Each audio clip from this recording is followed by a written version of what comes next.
Hello, welcome to Read. Today I am talking about a book again. I'm not just making long strings of videos about miscellaneous book topics, but if those are the things you like, don't worry, I do have more of those videos planned. But today I wanted to talk about a book, get back to the roots of this channel, and talk about the Epic of Gilgamesh, because I have been working through and reading just a bunch of epic books because I want to make a video just talking about epic poetry and where to start. Yeah, finally just went around and actually read the oldest tale that we have left, and it was great. It was a great 2-day read, just reading the poem proper and then also the miscellaneous Sumerian poems that follow. But yeah, I don't think this video will be as long because obviously I'm not providing any particular specific commentary on Gilgamesh, nor am I going to be that general, because in the video about epic poems in general, I'm going to just do a 1-minute elevator pitch for all of these poems. But what I wanted to talk about are a couple of special moments that show up in the Epic of Gilgamesh, like moments that read as kind of, it's like when you read them, if there's a sort of psychic sense or this artistic taste that you have, it just kind of tickles that thing. And for me, similar things show up in other epic poems. Like for me, I distinctly remember being quite moved of the scene when Odysseus is in the fire, is sitting by the fire, and his son walks in, and he sort of looks at his son, but he's not able to say anything. Scenes like that, moments like that, that are really just even captured through long histories of probably the text being changed, translations, mistranslations, etc. And yeah, even despite the fact that the Epic of Gilgamesh is a very fragmentary poem, and the translator, Andrew George, comes out at the start and says basically I did my best, but the poem is still what it is until we make more discoveries. Even though the poem is fragmentary, there are still, I've got about 5 moments of greatness or special moments that show up in the poem. And I'm not going to clickbait you this time. I'm not going to be like, oh, here's 5 epic moments from the Epic of Gilgamesh. No, we're just doing a casual chill. We're doing an introverted energy today. A nice, calm, get that coffee. Sorry, Cliff stole your tech, but... Anyway, let's get started. I'm going to go through in chronological order. I am going to assume some spoilers for the Epic of Gilgamesh because, again, that general epic poem video is going to assume that you haven't read any of them. This video, I'm going to be chatting with you guys and gals who have also read it, and let me know if you also had this sort of resonating feeling with these moments, or if there are other moments that particularly stood out to you. And so I'm using the Penguin Classics edition, and that's, I guess, relevant for page numbers. But on page 8, the first special moment is Enkidu watching the gazelles leave him. And the reason, this is so funny, I'm not a particularly visual reader. I don't visualize things very well in my head, and I usually strive to try and at least construct a still image of certain scenes, but it's usually just give up hope. I'm a listener, I hear things and I speak it out loud, but this was a moment where actually the movement or the motion really created a vivid image in my head. So again, if you are not aware, Enkidu was created, and he's sort of this beast man, quite raggedy, quite shaggy hair, and a hairy body. But after so they send this harlot, this prostitute, Shamhat, to go and essentially cultivate him. This meeting with the goddess, which quick side note, quick tangent that is by the by, but this is one of the earliest stories, and there are constant references to, and the woman gave him counsel and it was good, and all of the wise gods and goddesses are women. Anyway, I think we always need a quick, like, 20-second feminist rant in every video, you know? But the moment is... And I'm going to read George's translation. When with her delights he was fully sated, he turned his gaze to his herd. The gazelles saw Enkidu, they started to run. The beasts of the field shied away from his person. Enkidu had defiled his body so pure, his legs stood still, though his herd was in motion. Enkidu was weakened, could not run as before, but now he had reason and wide understanding. So I guess in a way there's a sort of like eating the apple from the tree of knowledge. But the thing that I really loved, the image, and call me crazy, but I kind of imagined this as history's first dolly zoom, where you're sort of like, life is zooming in on Enkidu, but he's not moving, and we're just seeing the gazelles like leave in the background. And I'm just thinking, if I was to make the Epic of Gilgamesh a film, that exact moment would need a dolly zoom, because it just, whoa, you know, perfectly fits. So that's my first moment of magic. The second one comes quite soon, and it's this idea, or this thesis I have, that Enkidu and Gilgamesh each make each other men, and they approach manhood from opposite directions. So obviously Gilgamesh is described as being 2/3 god, 1/3 man, and at the start he's described as sort of this tyrant king, and you know, he's like, yes, he's a ruler, but it's talked about how he has the right, what's the French term, I'm not going to pronounce this correctly, but droit de seigneur, which is basically just, as the king, he has the sovereign right to go in and sleep with any woman, especially on their wedding night.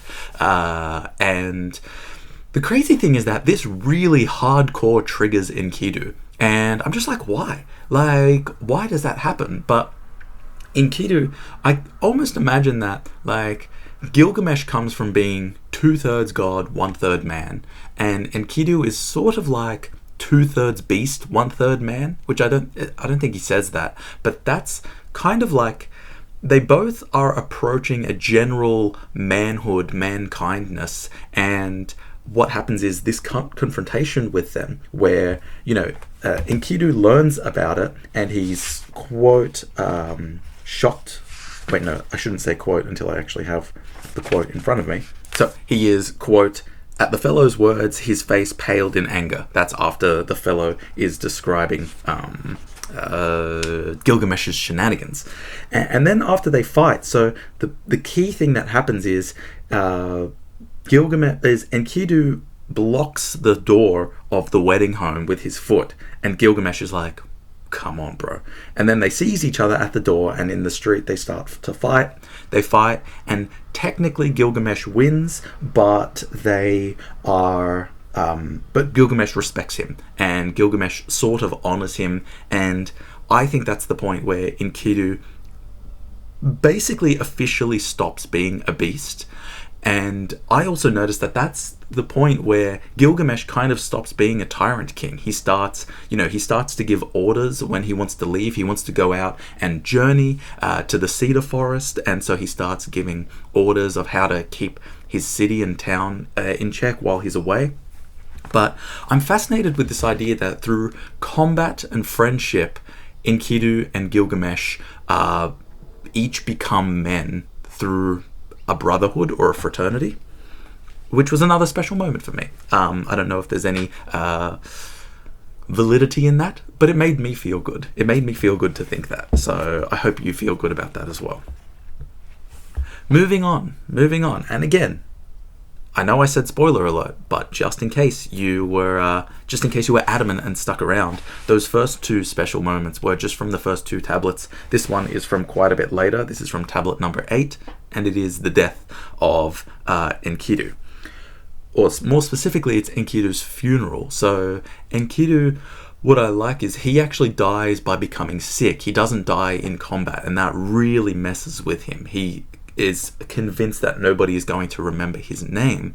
And the really special moment that happens is, you can see, so if you can see that here, this is all Like these long ellipses are, so the ellipses are all because of lost information, and that's describing Gilgamesh going through the process of building the coffin that is going to go down into the netherworld and carry Enkidu.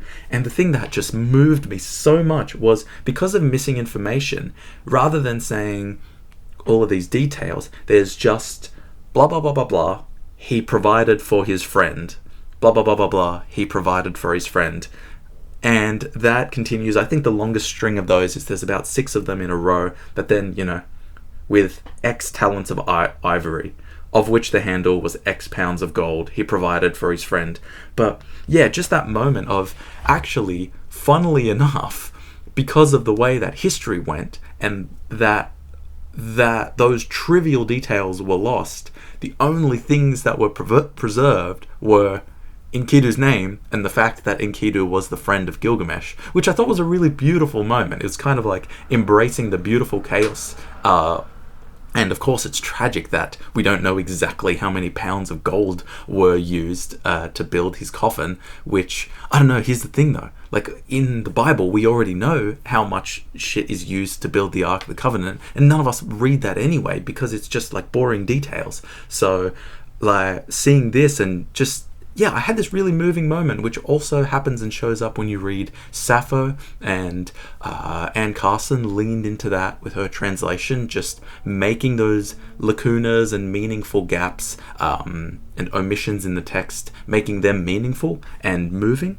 And yeah, this really moved me as well. 2 more moments before we finish up this video. We're skipping nearly to the end, which is Gilgamesh's moment of immortality. So Gilgamesh is really traumatized by Enkidu dying, and he spends basically the rest of his life wandering, trying to find the secret to immortality, because he's just kind of terrified of this idea of dying.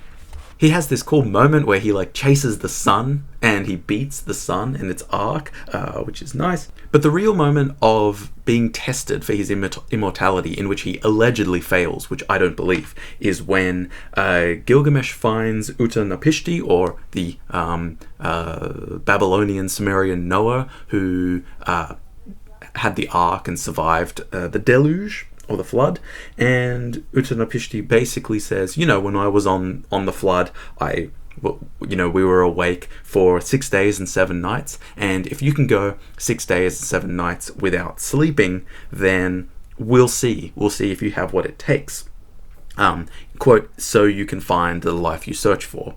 This is on page 93, and basically what happens is, as soon as Gilgamesh lies down, he sleeps. He falls asleep, and Utanapishti quips to his wife, see the fellow who so desired life, sleep like a fog already breathes over him.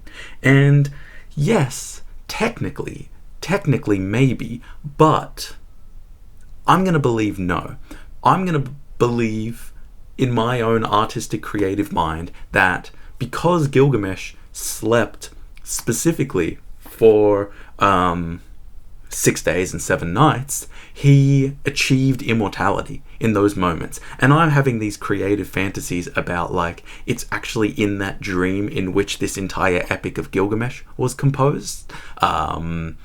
But yeah, I'm just have those cool, because, you know, the symmetry is so obvious that it's like, we can just believe that it's trivial, and there are probably some wiser or some more in-depth analyses of what that moment means in the epic. But for me, I think it's actually just clear that Gilgamesh finds immortality through sleep. And the next most moving thing, which is so beautiful, is after he's basically told, like, oh no, you didn't, you have to leave now, Utanapishti says, oh, by the way, before you go, I'll quickly disclose this mattermost secret, a mystery of the gods. And it's not immortality, but if you eat it, then it's like a fruit that if you eat, you'll become like a youth again. And Gilgamesh is like, good enough. But what really happens, which is so beautiful, so Gilgamesh is with the boatman who's carrying him back across. The boatman's name is Urshanabi. And what's incredible is that there is just this throwaway line right near the end of the poem that says, after Gilgamesh explains the nature of this plant, he writes, "At 20 leagues they broke bread, at 30 leagues they stopped for the night." And that was used to describe the journey of Enkidu and Gilgamesh when they were going into the forest of cedar to find Humbaba or Humwawa. And I was just like, wait, why is that here again? Why did that come up again? And I'm just like, did Gilgamesh go down into the netherworld and bring Enkidu back up with him to like have him as a friend again? Is that what happened? Man, and all of this just in this like tiny fragmentary epic poem. Dude, tell me if I'm crazy, but I'm just getting so excited about these little like trivial details that show up in the Epic of Gilgamesh, and I'm so glad I read it. I think I'm going to recommend this not only in the epic poetry video, but I'm kind of planning to do another one-day reads video because they are always financially successful. And I like talking about them. So yeah, Epic of Gilgamesh, dude, what an epic poem, am I right? But yeah, thank you for watching. Let me know if there are some other moments of magic that showed up in the Epic of Gilgamesh that also stood out to you. And I'm keen to keep talking about this. I'm keen to reread this. I didn't really talk a lot about the Sumerian poems because I felt like they were kind of different to the main tablet. And also there was so much magic that happened in the main tablet texts that I've already filled up, my own arbitrary video length quota. But thank you all for watching. Thanks for sticking around. Do I have any more rants coming? I've got some more rants coming, but I'll save those. I don't want to just be like kind of like verge on being a toxic YouTuber who doesn't actually read books and doesn't talk about books that he reads, which that's going to be a rant.